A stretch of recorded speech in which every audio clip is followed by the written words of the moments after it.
31절에서 37절까지의 말씀 저와 여러분이 한 절씩 교독하도록 하고 마지막 절 함께 복독하겠습니다. 제가 31절 먼저 받들어 봉독하겠습니다. 갈릴리의 가버나움 동네에 내려오사 안식일에 가르치시니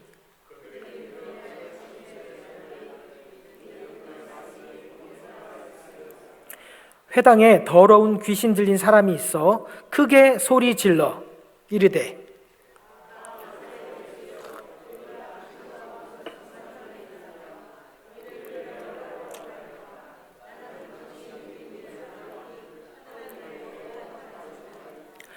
예수께서 꾸짖어 이르시되 잠잠하고 그 사람에게서 나오라 하시니 귀신이 그 사람을 무리 중에 넘어뜨리고 나오되 그 사람은 상하지 아니한지라.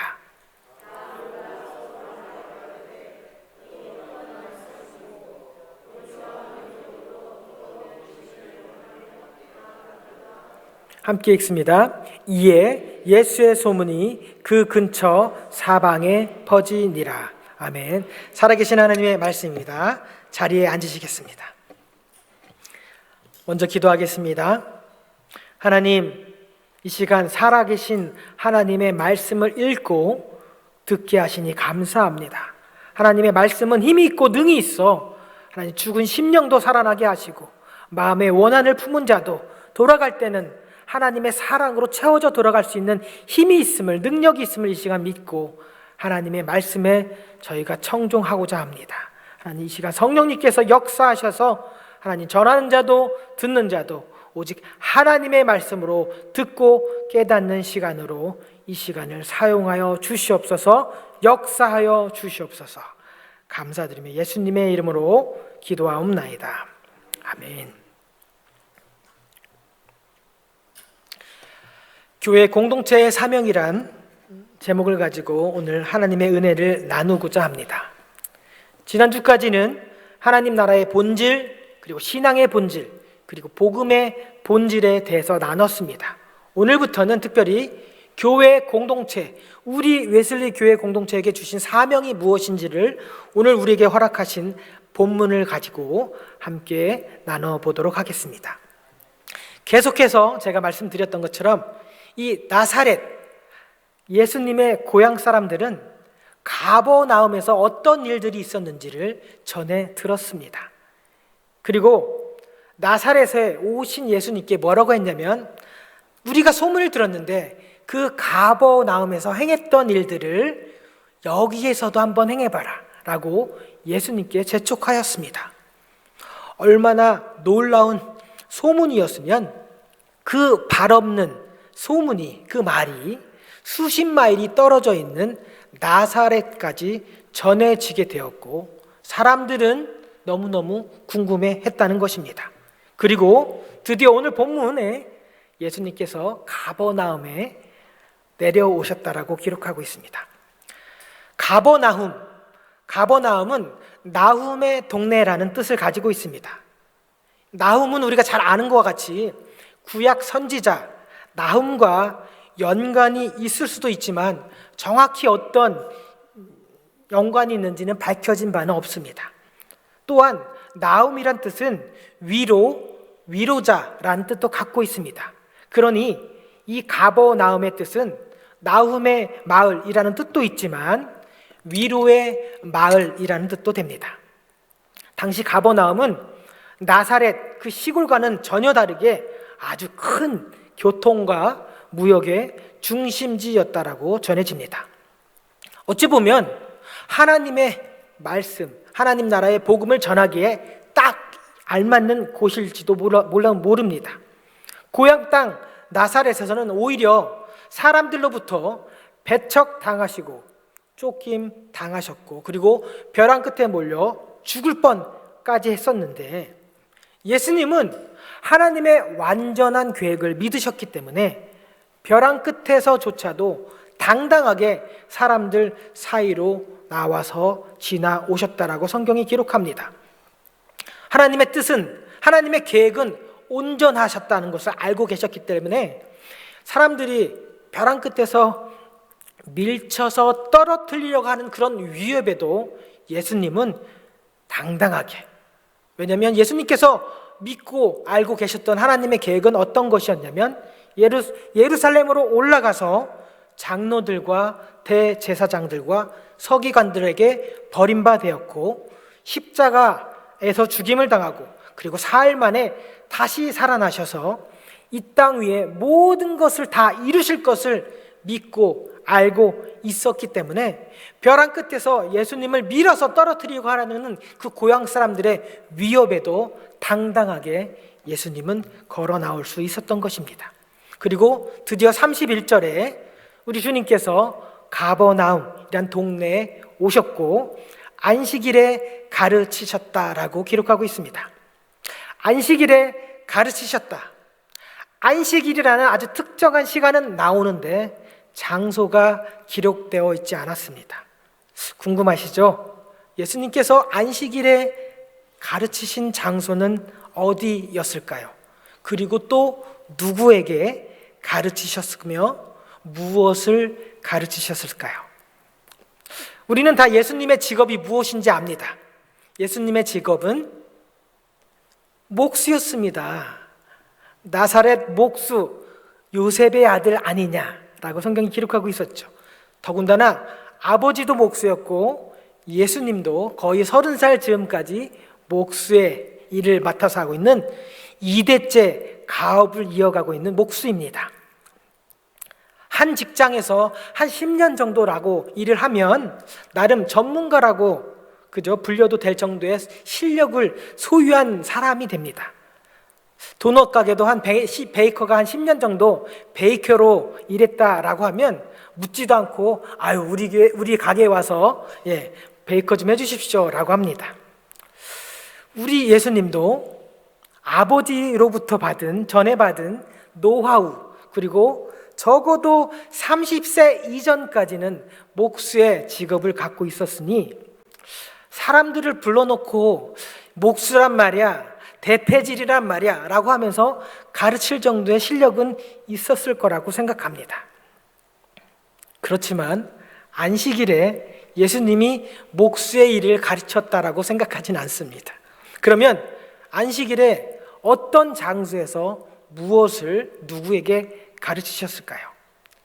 저는 우리 웨슬리 성도님들은 분명 다 알고 계시다라고 생각하지만 한 번 더 짚고 넘어가도록 하겠습니다.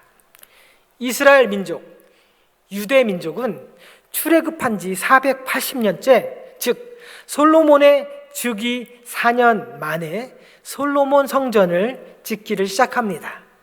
저희가 요새 새벽에 말씀을 나누고 있는 열왕기상의 말씀입니다. 그죠? 즉위 4년째부터 하나님을 위한 성전을 지어서 몇 년 만에? 7년 만에 성전을 완공하였습니다. 원래는 아버지 다윗이 자신은 백향목 궁전에서 거하면서 하나님의 텐트를 보니까 나는 이렇게 화려한 백향목 궁전에 있는데 하나님의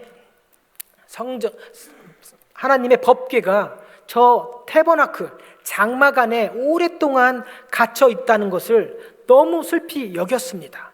그랬더니 그날 밤에 하나님께서 선지자 나단에게 임하여 말씀하시기를 내가 언제 백성들에게 성전을 지어 달라고 하였느냐 하시면서 다윗한테는 너는 피를 심히 많이 흘렸고 크게 전쟁하였다. 그러니 네가 내 앞에서 피를 많이 흘렸은즉 내 이름을 위하여 성전을 건축하지 못하리라 라고 말씀하셨습니다. 대신에 너를 통해 솔로몬이란 아들이 태어날 텐데 그가 내 이름을 위하여 성전을 건축하리라 라고 말씀하셨습니다. 그리고 7년 만에 성전을 완공하였고 그리고 그 이후에 13년 동안 솔로몬이 거할 궁전을 지었습니다. 그래서 20년이란 기간 동안 성전과 왕궁을 아주 화려하게 지었는데도 불구하고 이 남유다 왕국은 BC 597년 바벨론의 느부갓네살 왕에 의해서 파괴가 되었습니다. 예레미야 39장 1절에 보면 유다의 시드기야 왕이 제9년 10째 달에 바벨론의 느부갓네살의 왕과 그의 모든 군대가 와서 예루살렘을 에워싸고 치더니 시드기야의 제11년 넷째 달 9째 날에 성이 함락되니라 라고 정확한 시간을 기록하고 있습니다. 느부갓네살은 2만 명의 군사를 예루살렘으로 데리고 와서 성전과 모든 집을 불살라 버렸습니다. 성전과 살 집을 잃어버린 유대 민족은 포로가 되었고, 그리고 더 이상 예배할 성전이 없어서 시편 137편에 의하면 우리가 바벨론의 여러 강가 거기에 앉아서 시온을 기억하며 울었다라고 기록하고 있습니다. 예전에는 화려한 성전, 하나님께 제사를 드릴 성전이 있었는데 이제는 모두가 다 불살라 버려서 예배할 공간이 사라져서 포로의 몸이 되어서 여러 강가를 떠돌아다니면서 그곳에서 시온성, 즉 예루살렘 성전을 그리워하면서 예배하고 기도하였다라고 시편 137편이 기록하고 있는 것입니다. 그렇게 떠돌이 생활을 하면서도 하나님 말씀이 우리의 힘이 되고 방패가 된다는 것을 기억하면서 이 야훼 신앙, 여호와의 신앙을 지키기 위하여 이들은 함께 공동체로 모여 예배했고, 그것이 지금 신약 시대까지 이뤄져 회당의 모임으로 자리매김하게 되었다는 것이 정설입니다. 그만큼 아주 오랜 기간 성전에 모여 제사를 드리고 하나님 말씀을 들었던 그것을 그리워하면서 정처 없이 강가를 떠돌아다니면서 예배하는 공동체로 유대 민족들은 함께 모였습니다.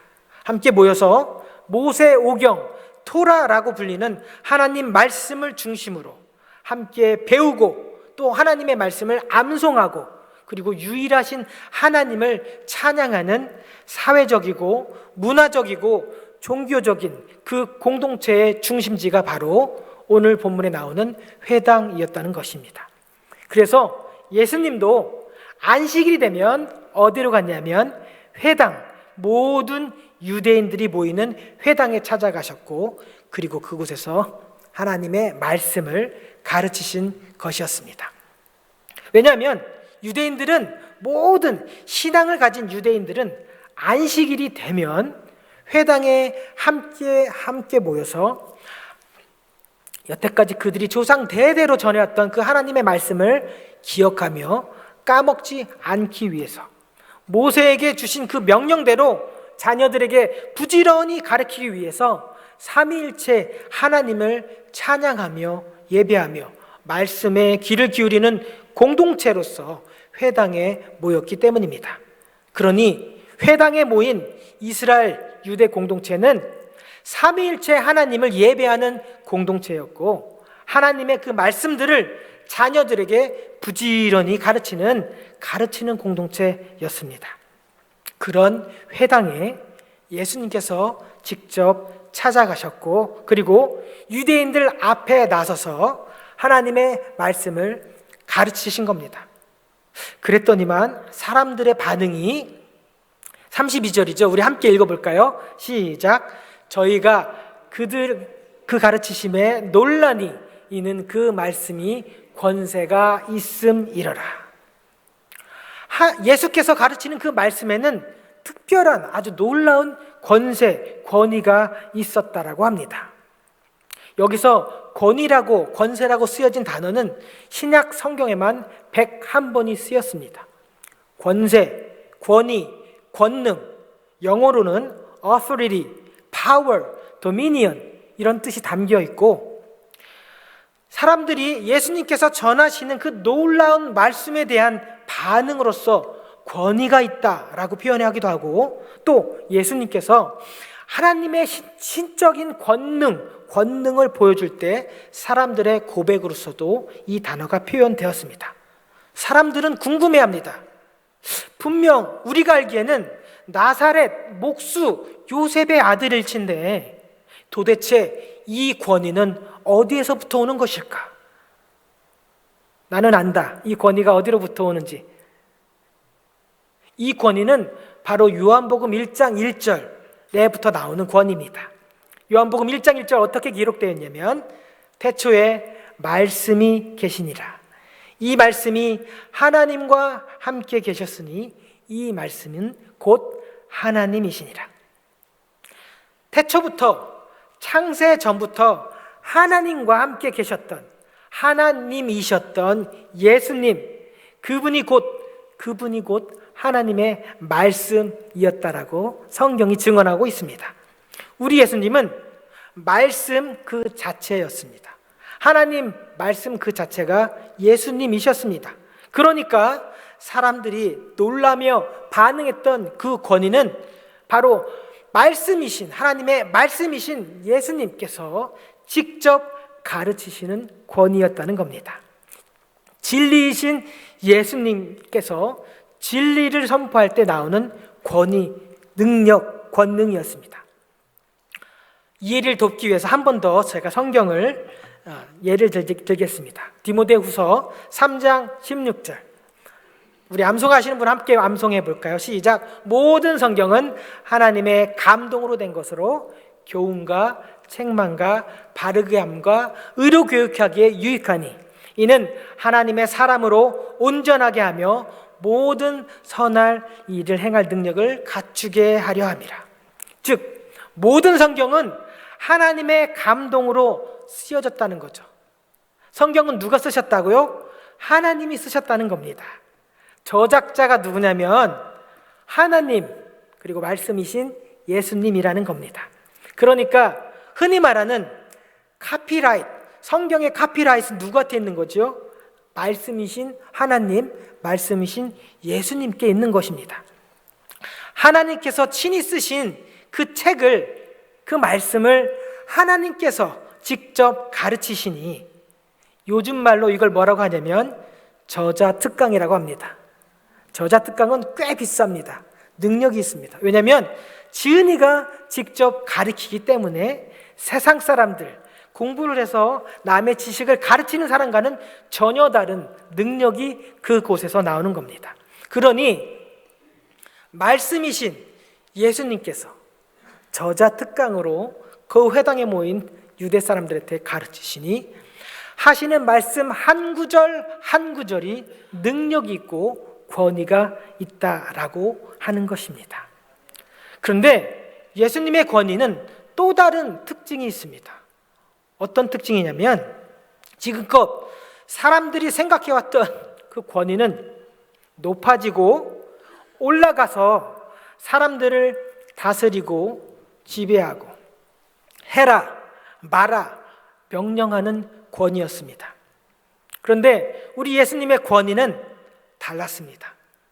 달라도 너무 달랐습니다. 전혀 달랐습니다. 왜냐하면 우리 예수님은 높아지기 위해서 오신 것이 아니죠. 낮아지는 권위, 그리고 명령하는 권위가 아니고 섬기는 권위였기 때문입니다. 우리 교회도 이런 예수님의 낮아지고 섬기는 권위가 있기를 소망합니다. 제가 아는 한 목사님이 계십니다. 이분은 프리스코에서 스시집을 합니다. 잘 모르시니까 제가 상호를 밝힐 수가 없으니 뭐라고 하겠습니다. 뭐라는 스시집을 하시는데 이분이 우리 교회를 방문한 적이 있었습니다. 근데 본인은 한국에서 장로교를 섬겼던 목사님이셨습니다. 그랬더니 저한테 그러는 거예요. 아니 목사님, 아니 어떻게 장로님이 설거지를 해요? 아니 어떻게 장로님이 성도님들 라이드를 할 수가 있어요? 아니 한국은 이런 거 상상할 수도 없습니다 라고 저한테 고백하시는 겁니다. 만약에 한국에서 장로님한테 설거지를 맡긴다든지 우리 성도님 라이드를 부탁합니다 라고 했을 때 아마 장로님은 노발 대발 그랬을 것입니다. 근데 웨슬리 교회는 다르네요 라고 저한테 고백하시는 것이었습니다. 교회의 직분이라는 것은 다스리고 군림하기 위해서 존재하는 것이 아닙니다. 예수님처럼 낮아지는 겸손한 마음으로 섬기기 위해 존재하는 것입니다. 그렇기 때문에 혹시 때가 되어 집사님 이번에 권사 직분 받으셔야죠. 아유, 저는 권사감이 아닙니다. 저는 자격이 없어요. 자꾸 시키시면 저 교회 나갈 겁니다. 이렇게 사양하지 마시고 권사 직분 받으셔서 이전보다 더 많이 교회를 섬기시고 사랑해 주시길 축복해 드리겠습니다. 이렇게 예수님의 권위는 하나님 말씀 자체이신 그런 말씀이신 권위였고, 그리고 세상을 다스리고 지배하고 군림하는 권위가 아닌 세상 가운데 섬기고 낮아지는 권위였다는 것을 우리는 명심해야 됩니다. 그러니 우리도 말씀의 권위, 그리고 세상 가운데 섬기는 권위, 낮아지는 권위로 우리 성도들 서로가 서로를 섬기는 그런 아름다운 교회 공동체가 되시길 예수님의 이름으로 축복합니다. 또한 회당에는 귀신 들린 사람이 있어서 소리쳤다라고 기록합니다. 귀신 들린 사람이 어떻게 회당의 모임 가운데 들어있을까? 들어올 수 있었을까? 한번 상상해 보았습니다. 두 가지 경우가 있습니다. 첫 번째 경우는 자기가 귀신 들린 것을 숨기고 평범한 사람처럼 조용히 들어왔을 경우입니다. 자신의 정체성을 숨기고 평범한 척, 정직한 척, 신앙이 있는 척, 그렇게 조용히 들어왔다가 말씀을 듣고 있다가 말씀 자체, 말씀의 그 권위 앞에 더 이상 견디지 못하고 소리치는 겁니다. 우리와 당신이 무슨 상관이 있습니까? 우리를 멸하러 왔나이까? 라고 하면서 예수님의 말씀을 거부하는 것이죠. 참아보려고, 감추어보려고, 아닌 척해보려고, 견디어보려고 했는데 그 예수님의 권위 있는 말씀 앞에, 능력 있는 말씀 앞에, 진리의 말씀 앞에 듣는 순간 더 이상 참을 수 없고 견딜 수 없고 속일 수 없는, 그래서 나를 죽이러 왔나이까, 나를 멸하러 왔나이까라고 고백할 수밖에 없는 것이죠. 우리 공동체도 이런 말씀의 권능, 권위가 나타나길 원합니다. 처음에는 거짓되고 속이고 아닌 척하고 모든 부정한 마음들을 가지고 예배에 나왔는데, 예배 가운데 말씀으로 고백하고 찬양하고 기도하는 가운데 그런 속이려고 하는 마음, 거짓된 마음, 부정한 모든 마음들은 사라지고 예배를 통해서, 말씀을 통해서 정직하고 겸손한 마음, 상하고 통회하는 마음으로 거듭나기를 축복합니다. 예배 나오기 전에는 화가 나고 어젯밤에 싸웠던 그 분이 아직도 안 풀리고 참지 못하는 그 마음들이 예배를 드리고 나갈 때는 이제는 더 이상 화내는 마음, 싸우려고 하는 마음이 아니라 용서하는 마음, 화해하는 마음, 그리고 해답과 응답을 받고 돌아가는 마음으로 변화되시길 예수님의 이름으로 축복합니다. 첫 번째는 귀신이 들린 사람이 아닌 척하고 숨기고 나왔다면, 두 번째는 귀신 들린 사람이 있는 모습 그대로 나왔을 경우가 있다는 거죠. 나는 귀신 들린 사람입니다. 있는 모습 그대로 회당에 나올 수 있다는 거지요. 그러면 교회 공동체는 어떤 공동체냐? 누구나 다 주님 앞에, 말씀 앞에 나아올 수 있는 열려진 공동체가 되어야 된다는 겁니다. 예배하러 왔다가 밥만 먹고 가는 사람들도 있다고 제가 말씀드렸죠. 그런데 예배하러 나오면 하나님 말씀 앞에 변화받아서 거듭나게 되어서 밥 먹으러 왔다가 예배하고 가지요, 이렇게 변화될 줄 믿습니다. 이런 웨슬리 공동체 가운데, 이런 공동체의 예배 가운데 변화가 일어나는 공동체가 되길 바랍니다. 특별히 예배 공동체는 영적인 공동체입니다. 사람들 그 심령 가운데 어떤 마음의 심령을 가지고 있는지 그것이 하나님의 말씀의 거울 앞에 비춰지길 원하. 그러면 더 이상 죄악되고 거짓되고 이런 마음들이 이제는 하나님께서 받으시기에 합당한 그 마음으로 바뀌는 영적인 공동체, 영적인 예배를 드리는 우리 웨슬리 공동체가 되길 바랍니다. 어떤 마음으로 예배에 나왔든지 간에 함께 모여서 공동체로 나아갈 때, 하나님 말씀으로 예배하며 나갈 때 거짓되고 가식되었던, 그리고 악한 마음이었던, 분내고 화내고 도발적이고 싸우고 해줬던 그런 마음들이 하나님의 말씀으로 변화되어서 사랑하고 섬기고 겸손해지는 마음으로 거듭나시길, 영적인 웨슬리 공동체가 되시길 예수님의 이름으로 소망합니다. 출애굽기 15장 5절의 말씀에 세계가 다 내게 속하였나니 너희가 내 말을 잘 듣고 내 언약을 지키면 너희는 모든 민족 중에서 내 소유가 되고 너희가 내게 대하여 제사장 나라가 되며 거룩한 백성이 되리라 라고 기록하고 있습니다. 하나님은 우리가 완전한 하나님의 소유가 되시길 원합니다. 부족함이 없는 하나님의 소유가 되기를 원하십니다. 그리고 세상에 대하여, 믿지 않는 사람들에 대하여 제사장의 나라가 되길 원합니다. 즉 예배하는 공동체가 되기를 원하신다는 거죠. 그리고 또 주어진 삶 속에서 거룩한 하나님의 백성의 삶을 살아내는 영적인 공동체가 되기를 원하신다는 겁니다.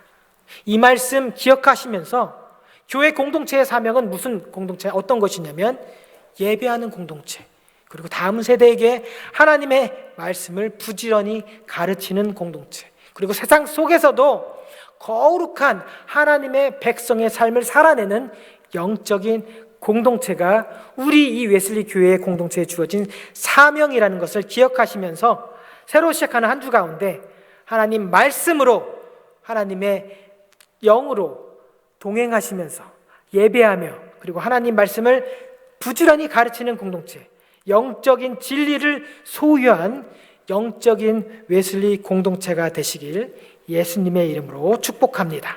이제 다 같이 일어나셔서 같이 교회여 일어나라라는 찬양을 고백하시겠습니다.